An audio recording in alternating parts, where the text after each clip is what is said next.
একটা গরুর দাম 1 কোটি টাকায় বিক্রি হয়েছে, যার মাংস হবে 1400 কেজি, অথচ তার পার কেজিতে প্রায় 7,000 টাকা কেজি করে পড়ে। এটা কারা কিনলো, কেন কিনলো?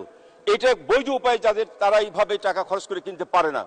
এটা অবৈধ যাদের উপায়, তারা এই ধরনের এইভাবে খামখেয়ালি করে কিনতে পারে। একটা ছাগলের মূল্য মাত্র যেটা হয়তো 120 কেজি হবে, যাকে 15 লক্ষ টাকা দিয়ে ছাগল কিনছে, এটা কারা করতে পারে? যাদের অবৈধ আয় আছে তারাই করতে পারে। বৈধ আয় কখনো এইভাবে টাকা পানিতে ফেলতে পারে না। বাজার নিয়ন্ত্রণ করতে হলে দুর্নীতিটাকে আগে বন্ধ করা উচিত। আমাদের মাননীয় প্রধানমন্ত্রী 2018 সালের নির্বাচনেই সরকারের প্রশাসন উচ্চ পর্যায়ের কর্মকর্তার সঙ্গে বৈঠক করেছিলেন। সেখানে মাননীয় প্রধানমন্ত্রী কিন্তু পরিষ্কারভাবে বলেছিলেন যে আমরা দুর্নীতিকে বরদাস্ত করব না। সরকারি কর্মকর্তা কর্মচারীদেরকে তাদের দফায় দফায় বেতন বৃদ্ধি করা হয়েছে, তাদের সুযোগ সুবিধা বৃদ্ধি করা হয়েছে, তারপরে কেন দুর্নীতি হবে? আজকে যখন দুর্নীতির কথা ওঠে, প্রথম দিয়েই সকলের দিকে আঙ্গুল তুলে দেখায় রাজনীতিবিদদের দিকে, যে রাজনীতিবিদরা দুর্নীতির সঙ্গে জড়িত। এটাই আমাদের দেশে প্রচলন আছে।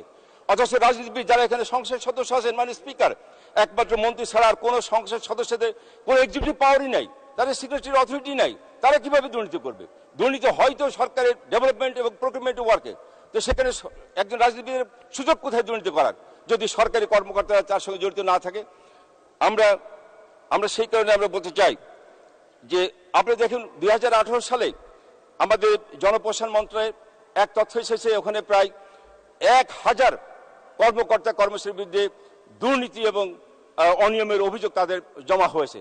কি পরিমাণ এটা তো অভিযোগ জমা হয়েছে, এরকম হাজার হাজার মতুর এখন যারা দুর্নীতির অভিযুক্ত এরকম আছে।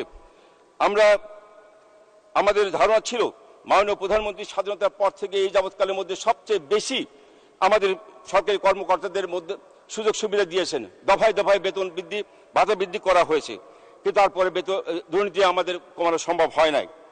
আমরা দুর্নীতি বিধিবিধানকে বরং আরো নমনীয় শিথিল করা হয়েছে। উদাহরণ হিসেবে বলা যেতে পারে সরকারি কর্মচারী শৃঙ্খলা আপিল, যেটা 2018 সাল এবং সরকারি চাকরি আইনের উল্লেখ করা যায়। এটার কারণেই আমরা বর্তমান বিধিমালার দুর্নীতি কর্মচারীদেরকে চাকরিতে বহাল রাখার সুযোগে কেবল রাখা হয়নি, বরঞ্চ পদোন্নতি প্রদান এবং সসম্মানে অবসর যাওয়া, পেনশন সুবিধা দিয়ে পাওয়ারও সুযোগ এখানে রাখা হয়েছে। এমনকি বিধিমালায় দুর্নীতির পুনরাবৃত্তি, অর্থাৎ একাধিকবার দুর্নীতি করার সুযোগ রাখা হয়েছে। মাননীয় সদস্য 2 মিনিট। জি, সরকারি ঘুষ গ্রহণের প্রবণতা বৃদ্ধি হওয়া সত্ত্বেও ঘুষ গ্রহণের এই বিধিমালাকে দুর্নীতির সংজ্ঞাভুক্ত করা হয়নি। এছাড়া দণ্ডের বিধানের ক্ষেত্রে বৈষম্য আছে। আপনি লক্ষ্য করবেন মাননীয় স্পিকার, কর্মরত ক্যাডার কর্মচারী দুর্নীতি প্রমাণিত হওয়ার পরও নামমাত্র দণ্ড দিয়ে তাকে চাকরিতে বহাল রাখার সুযোগ আছে। অপরদিকে নন ক্যাডার কর্মচারী দুর্নীতি প্রমাণিত হলে তাকে চাকরিতে বহাল রাখার আর কোনো সুযোগ থাকছে না। অথচ আমাদের পার্শ্ববর্তী রাষ্ট্র ভারতে ওখানে যদি দুর্নীতির অভিযুক্ত হয়, প্রমাণিত হয়, তাহলে বাধ্যতামূলক অবসর প্রদান এবং পেনশন প্রদানের কোনো সুযোগ রাখা হয় নাই। আমরা আবার সরকারি দায়িত্ব পালন করতে গিয়ে আমরা দেখি জাতীয় পর্যায়ে একজন জনপ্রতিনিধির বিরুদ্ধে ফৌজদারি যদি মামলা হয়, তাকে গ্রেপ্তারের জন্য কারো পারমিশন লাগে না। অথচ একজন সরকারি কর্মকর্তা কর্মচারী একই ধরনের যদি অভিযোগে তার বিরুদ্ধে মামলা হয়, তাকে গ্রেপ্তার করতে হলে তার ঊর্ধ্বতন কর্তৃপক্ষের পূর্বানুমোদন লাগবে। এই যে সরকারি কর্মচারী আইন 2018, এটাই এই ধরনের কর্মকর্তাদেরকে দুর্নীতি এবং অপরাধ করতে উৎসাহিত করেছে। কোন সরকারি কর্মচারী ফৌজদারি অপরাধের শাস্তি 1 বছরের কম হলে তিনি চাকরি থেকে বরখাস্ত হবেন না, তাকে তিরস্কার, পদোন্নতি স্থগিত, পদন এবং জাতীয় বিভাগীয় ব্যবস্থার বিধান রাখা হয়েছে, যা সুশাসনের সহায়ক বিধান নয়। অথচ স্থানীয় প্রতিনিধিকে এরাই আবার তাৎক্ষণিক বরখাস্ত করার ক্ষমতা রাখে। মাননীয় স্পিকার, এই বৈষম্যমূলক আইনের কারণেই কিন্তু সরকারি কর্মচারীর মধ্যে দুর্নীতির সঙ্গে জড়িত তাদের আইনের আওতায় আনতে দুর্নীতি কমিশন বাধাগ্রস্ত হচ্ছেন।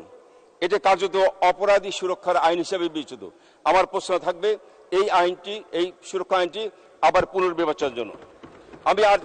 আমাকে 2টা মিনিট সময় দেন, আমি 2টা খালি প্রশ্ন দিয়ে আমি শেষ করতে চাই।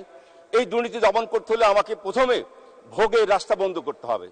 ভোগের রাস্তা বলতে যেমন রেজিস্ট্রি অফিস, গাড়ি শোরুম, স্বর্ণালঙ্কার দোকান, এখান থেকে প্রতি মাসে আপনি শেষে যারা এই জমি বা বাড়ি বা অ্যাপার্টমেন্ট রেজিস্ট্রি করছেন, তাদের তালিকা নিয়ে তাদের কাছে স্পেশাল টিম পাঠিয়ে তাদের আয়ের বৈধ উৎসটা জানার জন্য কৈফিয়ত চাওয়ার ব্যবস্থা করা হোক।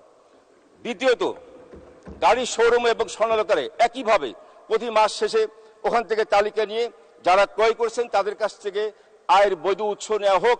আমার বিশ্বাস তাহলে পারে এই অবৈধ আয়কারীরা এইভাবে ক্রয় করার সুযোগ পাবে না, তাদের ভোগ বিলাসে বন্ধ হয়ে যাবে।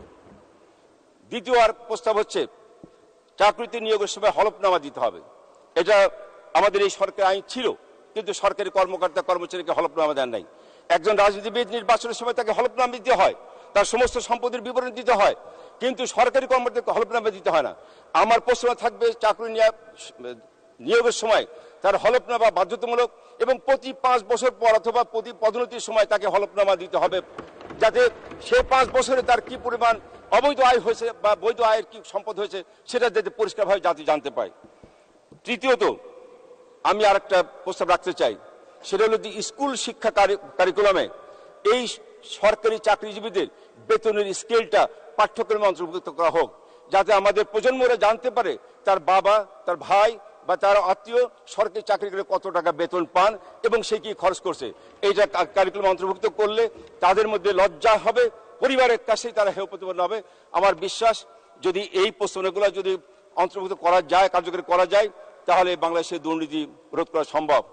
মাননীয় স্পিকার, আমি শেষ করতে চাই যে আমাদের বঙ্গবন্ধু কন্যা জয়ন্তী শেখ হাসিনা উনি যে অক্লান্ত পরিশ্রম করে উনি বিচক্ষণ দক্ষতা দিয়ে আজকে দেশকে যেভাবে এগিয়ে নিয়ে গেছেন, বঙ্গবন্ধুর সেই স্বপ্নে সোনার বাংলা গড়ার লক্ষ্যে সেই স্বপ্ন বাস্তবায়নের ক্ষেত্রে আমাদের এই পদক্ষেপগুলো নিতে হবে। ইনশাআল্লাহ অবশ্যই আমরা বঙ্গবন্ধুর সেই স্বপ্নে সোনার বাংলায় আমরা পৌঁছাতে পারবো জয়ন্তী শেখ হাসিনার নেতৃত্বে।